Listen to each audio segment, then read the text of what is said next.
लेकिन बीजेपी तो कहती है हमारे पास हर बिरादरी का वोट है, तो क्या आप लोगों के पास कोई ऐसा समीकरण है? कीर्तिवर्धन सिंह तो ये राजा महाराजा हैं, यहाँ उनकी बड़ी विरासत रही है, 2 बार से सांसद हैं भी वो, तो क्या हैट्रिक लगाने से रोक लेंगे? श्रेया वर्मा जी के लिए प्रचार करना है, प्रचार कर रहा हूँ, मजबूती से हम लोग लगे हुए हैं, उनको जिताने का काम करें। एक समय था कि बीजेपी यहाँ पर शून्य पर थी और समाजवादी पार्टी शिखर पे थी।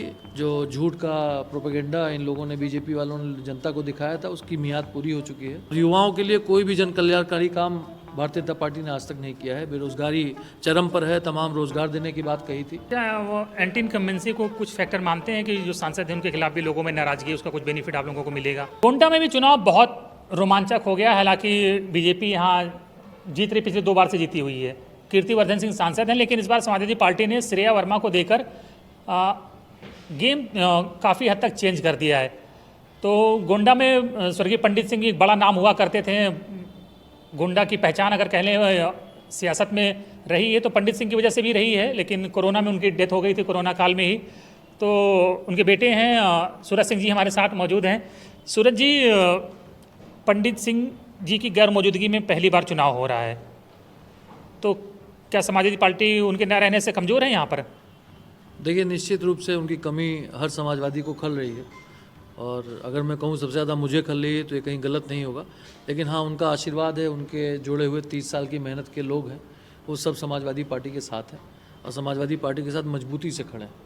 और सभी लोग का एक ही प्रयास है कि किसी तरह से भी समाजवादी पार्टी का कैंडिडेट जो भी यहाँ आए हैं, श्रीमती श्रेया वर्मा जी चुनाव जीत कर जाएँ। कीर्तिवर्धन सिंह तो ये राजा महाराजा हैं, यहाँ उनकी बड़ी विरासत रही है, 2 बार से सांसद हैं भी वो, तो क्या हैट्रिक लगाने से रोक लेंगे? देखिए, हमें अपने प्रत्याशी को जिताना है, किसी की हैट्रिक लग रही है या नहीं लग रही है उसमें हमें नहीं जाना है। श्रेया वर्मा समाजवादी पार्टी के गठबंधन की प्रत्याशी हैं, समाजवादी पार्टी का कार्यकर्ता और समाजवादी पार्टी का प्रत्याशी मैं गोंडा 296 नंबर से था। इस नाते मैं ये जानता हूँ कि मुझे सिर्फ श्रेया वर्मा जी के लिए प्रचार करना है, प्रचार कर रहा हूँ, मजबूती से हम लोग लगे हुए हैं, उनको जिताने का काम करेंगे। ये बड़ी मान्यता रही है कि कैसरगंज गोंडा बीजेपी का बहुत मजबूत होल्ड है ये, और यहाँ डिगाना आसान काम नहीं है। एक समय था कि बीजेपी यहाँ पर शून्य पर थी और समाजवादी पार्टी शिखर पे थी। अब समय बदल चुका है, लेकिन अब वो समय फिर आने वाला है, क्योंकि एक जो झूठ का प्रोपेगेंडा इन लोगों ने, बीजेपी वालों ने जनता को दिखाया था, उसकी मियाद पूरी हो चुकी है और समय अब पूरा हो चुका है। तो अब लोगों का विश्वास जो प्रधानमंत्री जी पर था या और लोगों पे था, वो ख़त्म हो चुका है। तो समझ में लोगों को आ गया है कि ये प्रोपेगेंडा दिखाने वाली पार्टी है, ये किसी का हित नहीं कर सकती है। इस सरकार में मेरी समझ से गरीब गरीब हो रहा है, अमीर अमीर हो रहा है, गरीबी रेखा भी नीचे ही जा रही है, उसका जो हमारा स्तर है वो बढ़ रहा है। अमीर जो हैं उनके पास संसाधन की हर व्यवस्था है, लेकिन गरीब को आज भी सरकार द्वारा जो राशन दिया जा रहा है 5 किलो गल्ला, उसी पर आश्रित होना पड़ रहा है। तो ये दुर्भाग्य है देश का, और हम समझते हैं कि अगर वाकई में इस देश को तरक्की के रास्ते पे कोई ले जा सकता है तो देश का युवा है, और युवाओं के लिए कोई भी जन कल्याणकारी काम भारतीय जनता पार्टी ने आज तक नहीं किया है। बेरोजगारी चरम पर है, तमाम रोजगार देने की बात कही थी। हम अपने जनपद की बात करें तो यहाँ पर स्वर्गीय पंडित सिंह जी के समय पर उन्होंने 3 बड़ी इंडस्ट्री यहाँ पर फैक्ट्री लगवाई थी। एक बजाज शुगर मिल थी, एक दतौली शुगर मिल थी। हम समझते हैं वहाँ पर तमाम लोगों को काम मिला, तमाम मजदूरों को काम मिला, किसानों का गन्ने का पैसा जो दूर की मिलों में जाता था वो भी पहुंचता था, हम लोग के समय पर समय पेमेंट भी होता था, पेमेंट आता था। पेमेंट आने के बाद आज स्थिति ये है, इस सरकार में 2014 से अगर देखें तो केंद्र की सरकार है, और अगर 17 से देखें तो प्रदेश की सरकार है। इन 8 या 10 सालों में मैं कहूँ तो गन्ना किसान जितने वो सब ज़मीन पे आ गए हैं, उनको सबके बकाए हैं। 100 करोड़ रुपये अभी भी बजाज चीनी मिल का बकाया है, लेकिन सरकार कोई भी उनके ऊपर पेंच कसने का काम नहीं करी, ना उनके ऊपर कोई भी कार्रवाई कर रही। तो हम समझते हैं गरीब परेशान हैं, किसान परेशान हैं, जो युवा हैं, जो बेरोजगार हैं, नौकरी पाने के लिए तमाम एग्जामिनेशन, तमाम टेस्ट पास करने के लिए जाते हैं, उनका पर्चा लीक हो जाता है, उनका पैसा खराब होता है, समय खराब होता है। तो निश्चित रूप से कहीं ना कहीं लोगों के बीच में बदहवासी है, लोग परेशान हैं। उसका जो रिजल्ट है वो आपको 2024 के आम चुनाव में दिखाई पड़ेगा। क्या वो एंटी इनकम्बेंसी को कुछ फैक्टर मानते हैं कि जो सांसद हैं उनके खिलाफ भी लोगों में नाराजगी है, उसका कुछ बेनिफिट आप लोगों को मिलेगा? सांसद के बारे में मुझे ना मेरा कोई उनसे संबंध है, ना मैं उनके बारे में बहुत जानता हूँ। हम इतना जानते हैं कि हमारी पार्टी जो है वो काम कर रही है, और पार्टी हम लोगों ने हमेशा संघर्ष किया है। मंत्री जी की पहचान थी, ज़मीनी नेता थे, हर व्यक्ति से व्यक्तिगत रूप से जुड़े रहते थे। हम लोग भी उनके साथ में रहकर बहुत सीखा हमने। और समाजवादी पार्टी के लोग, मंत्री जी का एक नारा हुआ करता था कि समाजवादी पार्टी के लोग जब सत्ता में रहते हैं तो तमाम जन कल्याणकारी योजनाओं को लाकर लोगों की सेवा करते हैं, जनता की सेवा करते हैं, और जब सत्ता में नहीं होते तो सड़क पर संघर्ष करके जनता की सेवा करते हैं। तो वही हम भी उसी नक्शे कदम पर चल रहे हैं, और हम भी प्रयास करते हैं कि कोई भी व्यक्ति जो हमसे जुड़ा है, जो हमसे ये चाहता है कि हमारे साथ में वो कंधे से कंधा मिलाकर चले, तो हम भी प्रयास करते हैं कि उसको निराशा ना हो। ये कहा जाता है कि चुनाव तो बेसिकली देखिए समीकरण होता है, जातीय समीकरण बहुत मायने रखते हैं। तो आपके पास MY वोट है, प्लस श्रेया वर्मा जिस बिरादरी से आती है उनकी उस बिरादरी का वोट मिल जाएगा। लेकिन बीजेपी तो कहती है हमारे पास हर बिरादरी का वोट है। तो क्या आप लोगों के पास कोई ऐसा समीकरण है?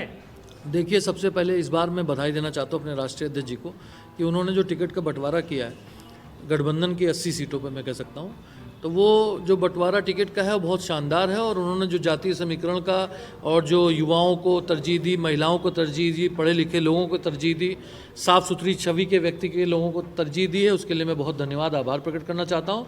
और निश्चित रूप से जो एक ये संगठनात्मक ढांचा 80 सीटों पर बनाया गया है, ये सफलता के शिखर को चूमेगा। और इस बार हम लोग 80 में 80 कहूँ तो शायद हास्यास्पद होगा, लेकिन मैं जानता हूँ कि पिछली बार जो सीटें थी उनसे 3 गुना जीत हम लोग की होने वाली है। गठबंधन गोंडा जीत लेंगे? निश्चित रूप से प्रयास किया जा रहा है, और अगर प्रयास किया जाएगा तो कोई बड़ी बात नहीं, हम लोग जीत कर दिखाएंगे। उनके पास 6000 करोड़ रुपए का इलेक्टोरल बॉन्ड का चंदा है, मीडिया है, चुनाव आयोग भी किस तरह से काम कर रहा है वो आप देख ही रहे हैं। तमाम सरकारी मशीनरीज हैं, चाहे ED हो, CBI हो, इनकम टैक्स हो। तो वही बात है ना, फिर आपके पास क्या है? हमारे पास साहस है, हमारे पास मेहनत है, हमारे पास मजबूत इरादे हैं। इन सब के बदौलत हम लोग चुनाव लड़ रहे हैं। और आदर्शवादी बातें, लेकिन चुनाव में पता है आपको कैसे जीता जाता है? खाली आदर्शवादी बातों से काम कहाँ बनता है? नहीं, वो ढकोसले जो है, जो आप जिनकी बात कर रहे हैं, उन सबको बीजेपी ने 2 बार प्रयोग कर लिया है लोकसभा में और 2 बार विधानसभा में। अब इनके वो जो आप कह रहे हैं ना कि जितने भी प्रोपेगेंडा वो खत्म हो चुके हैं। और एक चर्चा आपने इलेक्टोरल बॉन्ड की है, इलेक्टोरल बॉन्ड 6000 करोड़ रुपया पैसा भी खर्चा कर रहे हो चुनाव में वो। हाँ, आप देखेंगे ना कि एक तरफ जो है गाय और बीफ कटने का विरोध करने वाली कंपनी जो है, सबसे बड़ा चंदा अगर कहीं से लेती है तो इन्हीं कंपनियों से लेती है जहाँ वो गौ हत्या की जाती है, गौ माता की। तो मैं समझता हूँ कि ये भारतीय जनता पार्टी का चेहरा धीरे धीरे नकाब जो है उठ गया है, और लोगों के सामने उनका चेहरा आ चुका है, और जनता इसी चुनाव में जवाब देने वाली है। आप कह रहे हैं नकाब उड़ गया है, वो तो कह रहे हैं कि बिल्कुल विश्वगुरु हैं, डंका बज रहा है, पुतिन और ओबामा से बात होती है डायरेक्ट 2047 तक विश्वगुरु बना देना है, तीसरी बार हम आ रहे हैं, अब की बार 400 पार, और आप कह रहे हैं कि नकाब हट गया है। शायद हम उतनी नौटंकीबाजी नहीं जानते, इसलिए मुझे ये सब शब्दों का प्रयोग ना मुझे आता है, ना मैं इस तरह की सोच रखता हूँ। हम इतनी बात जानते हैं कि मेरे जो अपने लोग हैं उनके साथ में उनके सुख दुख में खड़ा रहना सबसे जो प्रायर, मैं देश दुनिया की बात नहीं करता हूँ, गोंडा की बात करता हूँ। यहाँ का जन जन हम लोग से जुड़ा हुआ है। मंत्री जी ने 35 साल की राजनीति में एक एक व्यक्ति को अपने आप से जोड़ा है व्यक्तिगत रूप से। मंत्री जी की जो छवि थी वो ज़मीनी नेता की थी। हर व्यक्ति को बाय नेम जानते थे, बाय फेस जानते थे। किसी भी व्यक्ति को शायद ही कभी बताना पड़ा हो कि हमारा गांव कौन सा है, हमारे गांव का मोहल्ला कौन सा है, हम किस पूर्व में रहते हैं, हमारे घर का दरवाज़ा किस मुहारे पर है, पूरब है, पश्चिम है, उत्तर है कि दक्षिण है। हम लोग व्यक्तिगत जुड़ाव वाले लोग हैं।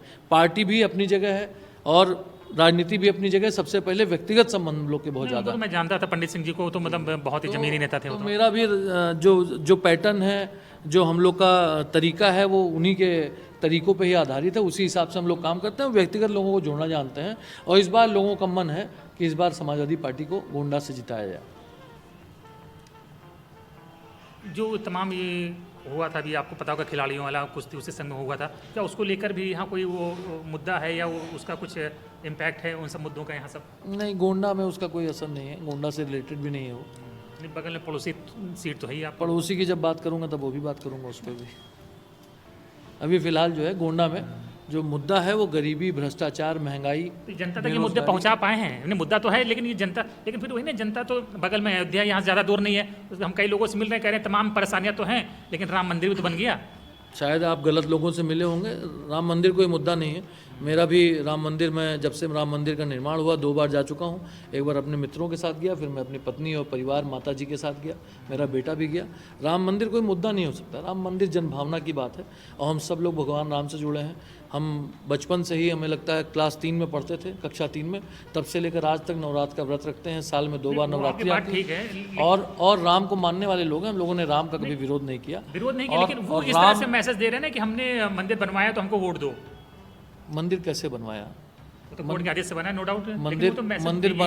मंदिर बनाने का काम ट्रस्ट ने किया है और मंदिर जो बना हुआ है वो बनने का आदेश सुप्रीम कोर्ट ने किया है।